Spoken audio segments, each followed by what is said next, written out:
Well, if you ask me, this very, I would really say she's not really correct. Okay. Yes. In as much as I would want to agree with her, but to an extent, I would say no. Because one, you talked about abuse, and she herself now has, let's say, the man has money, and you are being abused with the money.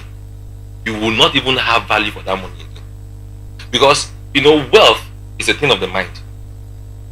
If you're rich, it's in your head. So everybody is rich to his or her own capacity, the way he can think, how broad his or her thinking is. So let's say if I have 10 million, I can be comfortable with 10 million, and you can have 100 million, and yet you're not comfortable. You're not comfortable. So it depends. Are you now rich, or are you richer than I? No. So if she says she wants to be in an abusive relationship or marriage that is wealthy or is rich, and rather than being in a comfortable home that is poor, I think to an extent I would say no.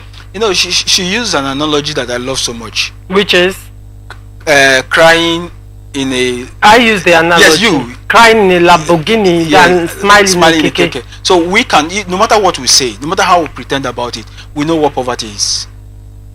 Where somebody, no, of course there is no girl. If you drive a clean car, whenever you just try to slow down, you see everybody wants to look into that clean car. It's a normal thing. Even a child loves good thing. We were born to aspire comfort. So what she is talking about is she wants comfort. But let's look at it again. What is the assurance that you're going to also have that pleasure or no abuse in a poor man? So what is now the assurance that poor man will not make money? Yes, exactly. What the assurance that poor man will not make money? In a country like us, where the middle class has been destroyed, the possibility of migrating from poverty to a place of affluence, the possibility is like 1 is to 100. No. You see, in this very context, now this very area you're going to, I disagree with you completely again, because I have seen someone that has never been in politics in this state, does not even have a party where he belongs to, become even a governor in this country.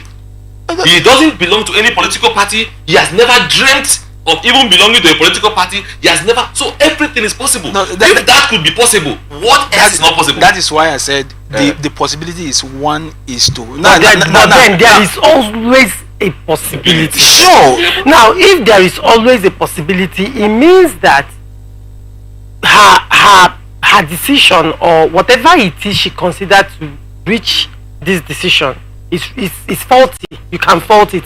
But then my perspective is, why depend on a man to come out of poverty? Okay. Why see marriage as an escape? Because now she's not marrying because she has need. In my place there is a saying that that goes, it's better said in Igbo language, but I'll try to say it in English, though it will not carry the same weight. But there's a saying that says that what a person attains is not called long truth. Okay. If I will use, because that's the only way. Yes. They are using that word long truth is what can to explain it. What a person attains, like what you are of age to desire. If you're of a marriageable age, you cannot tell a 40-year-old woman, a 35-year-old woman who desires to be settled and to be in a marriage that she's having a wrong desire, that is a wrong priority. No. Because that's what she has grown into. And that is what her body and her hormones are aligned to desire at that point. Sure. Right? So, why, if a woman desires to be comfortable, why not put things in place? Why not work for it? Why have that mentality that marriage is an escape route, or marriage is a ticket to wealth? So now she wants to attain wealth. by marriage. And if I may even say, marrying a rich man doesn't give you access to his wealth. Marrying a rich man does not mean he will actually take care of you. Marrying a rich man does not give you license to be comfortable in a sense. And marrying a rich man doesn't always translate to him taking care of your family. There are men that are very rich but very stingy. There are also men who understands maybe when they are coming to a woman, they understand the psychology of that woman. A lot of men, I see them as hunters.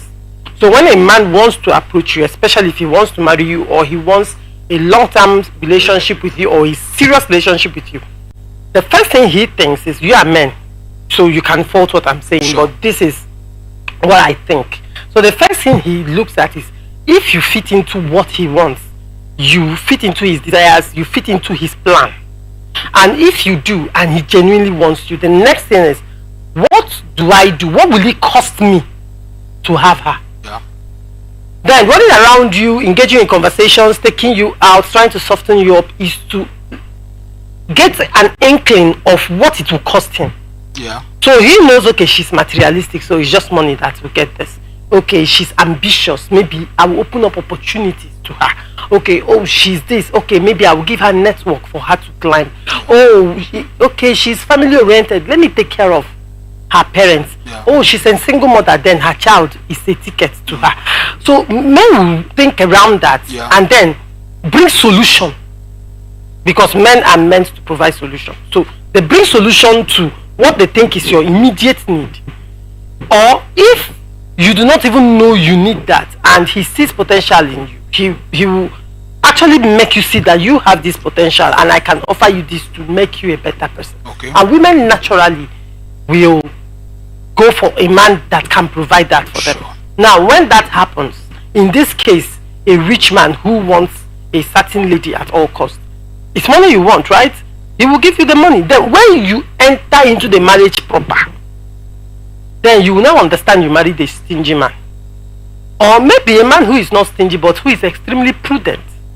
And what he calls prudence, you will see it as stinginess. Yeah. Because in the first place, you did not marry him because you love him. Yeah. You did not marry him because you want to build with him. You did not marry him because you want to bring relevance. But you married him because of what he has to offer, and in this case, money. So when that money doesn't come in the way you want it, maybe you want it in bundles and it comes in change and in trickles, there are issues will come out.